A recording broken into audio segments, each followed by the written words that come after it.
I know for a fact where Dubai is going, the plans that the leadership has for the city. I know what they're going to do, and I know things, I possibly could know things that maybe you might not know about. One of the most exclusive places, right close to Palm Jumeirah, Dubai, JBR Beach, everything in close proximity within 5, so it's one of the best areas. This particular penthouse, I believe was sold for about ranging between 8 and 10 million dirhams. And we've had a lot of young people now recently buying a lot of stuff. Yeah. Which is a shock, but which is a good thing. Did they came from crypto or for what kind of A business? lot of them from crypto. Yeah. También este es el consejo de Hamut, alguien que lo ha petado en la vida y viene de estar de lo más arriba. Out of my experience, save as much money as you can and get into property and crypto. Muy buenas a todos y bienvenidos a un nuevo vídeo. Estamos en un espacio totalmente distinto. Estamos en Dubái con Hamut. How are you, Hamut?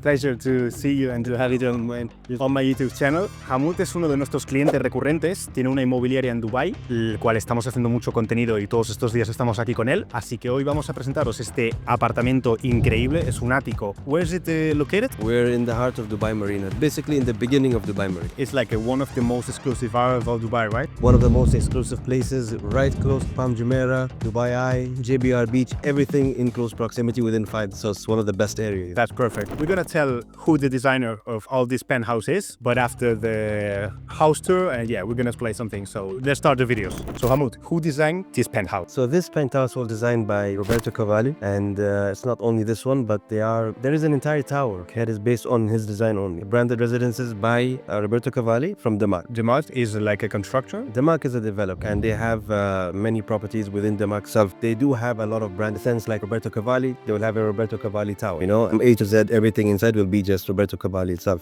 Hamut, how much it costs to live here in a penthouse in this area of Dubai? Well, this particular penthouse, I believe, was sold for about ranging between 8 and 10 million dirhams. Again, other types of penthouses and duplexes in this area with this particular view would be ranging in the same thing, about 8 to 10, I would say maybe 11, 12 million dirhams. There's a new project by Denmark that's coming up, which is just literally off by 5 minutes on the sea, and they're going to be having as well 2 bedrooms and 3 bedrooms, very unobstructed views of the sea, and it's all going to be starting at around 11, 12 million. So it'll be within that range. So Hamut, who is the target of kind of people that buys this kind of property here in Dubai? It ranges, you know, it could be end users or investors, people looking to buy and flip something in a very short term. But I would say for people who really like properties like this, good views, good locations, majority of the time they're all end users, and they come from all parts of the world. I mean, a lot of them are Europeans coming from North America, East Asia as well.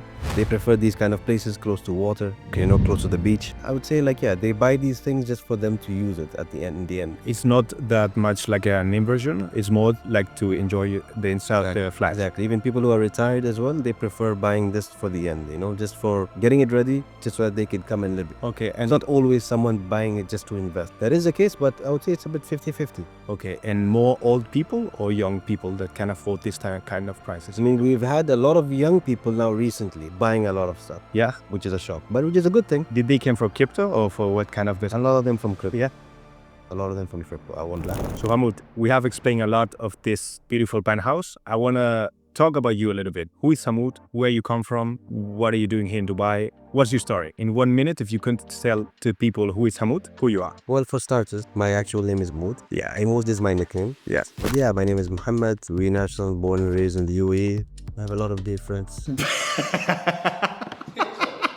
Vale, después de esta performance, que estoy aquí con mis socios, que ya os he contado que estábamos haciendo contenido y algunas cosas de negocio, vamos a seguir con la entrevista. Okay, so why are you gay? Why are you gay? He is gay. Are you gay? You are gay. Who says I'm gay? You are gay.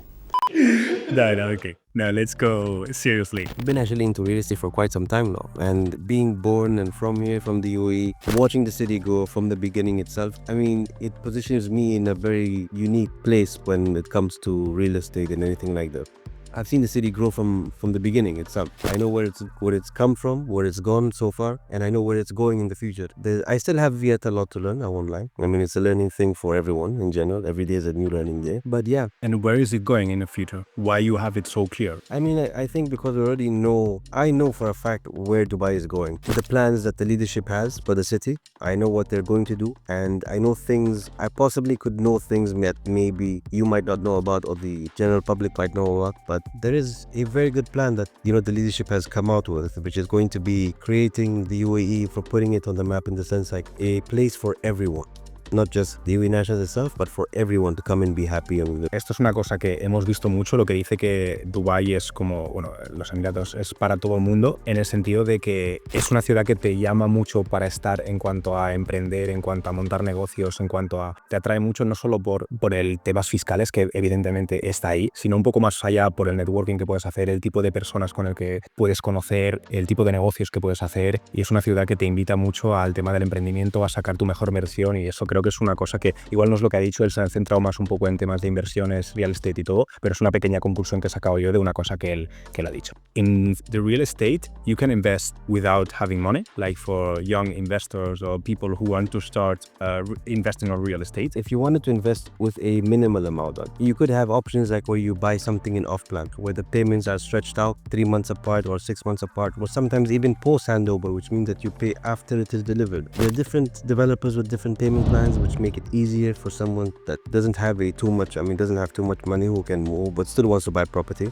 And I believe, if I'm not mistaken, that there are some crowdfunding apps where it comes to real estate where you can invest as little as, I think, about 500 to 1,000 dirham into a property, where then there's just a bunch of people doing the same thing, where you all in turn own a property with a minimal amount. They rent that property and you get paid an ROI or a percentage from whatever rental income you get from that property. I mean, technically for that anybody can just buy it. Antes de nada me gustaría ahora que Hamud nos diera un consejo, porque él lo ha petado en la vida, ha tenido mucho éxito y ha hecho muchos negocios. What would you say words for an entrepreneur, like 16-year-old people that are starting in the business world, in the entrepreneur world? One big advice to people like 16, 20 years that they are starting his entrepreneur. What would you say with your experience, your career in the entrepreneur world, in this world? Out of my experience, save as much money as you can and get into property and crypto. I mean, no, not crypto. Unless you're willing to hold, but property, get into as much as property as you can buy as quickly as possible. The time is now. Otherwise, later on when you decide to do it at the age of 30, probably things will be 10 times the price. So, I mean, this would be the best advice anyone can give anywhere. Okay, and now the advice for someone who maybe doesn't have that amount of money to buy a property or get into a real estate company or the real estate thing? I mean, anyone can start out in real estate. You know, if somebody wants to, if someone has the enthusiasm to get into something like real estate, then yes, why not to get into it? I mean, I wouldn't say everybody is made for it, but they're only just a select few. But if you can know your niche and you can do it, go ahead, why not? I mean, get into it. There's a lot of money to be made in real estate. ¿Aló? También este es el consejo de Hamud, alguien que lo ha petado en la vida y viene de estar de lo más arriba. También es un hombre que se ha hecho a sí mismo y ha trabajado muy duro, así que espero que os haya servido su consejo. Y para los que igual no tengáis esa cantidad de dinero para empezar a invertir en real estate, en inmobiliaria o lo que sea, no os obsesionéis con el invertir en criptos, en real estate, empezar desde abajo, empezar humildes, construir poco a poco, hacer vuestro camino y poco a poco ya veréis que el mundo del emprendimiento es una montaña rusa completa, pero si sois constantes, no os comparáis con nadie, vais en vuestro camino, sois constantes y lo dais todo, estoy seguro que conseguiréis resultados muy grandes. So thank you so much, Hamud, for everything. It was a pleasure. You can say what are you doing with HLC, your real estate company? Well, at HLC, we want to be different from the rest of other real estate companies when it comes to the sense of taking care of the client's needs. How to say clients? I mean, there are a lot of clients there, but then later on, we look for a connection, you know, in the sense like we want to take care of you from A to Z. Take care of everything that you need, all your requirements. There's something specific you want, we want to give you that specific thing. And that's it, you know? We don't want to be like the other real estate agencies trying to sell you anything and everything. So we aim to be different, and I think we're already getting there. You're getting to it, for I'm 100% sure. Let's get to it. So, muchas gracias a todos. No olvidéis suscribiros y dar un like al vídeo, comentar qué os ha parecido. Van a venir más vídeos de Dubái, así que seguimos luchando. Bye bye. Mahasalam.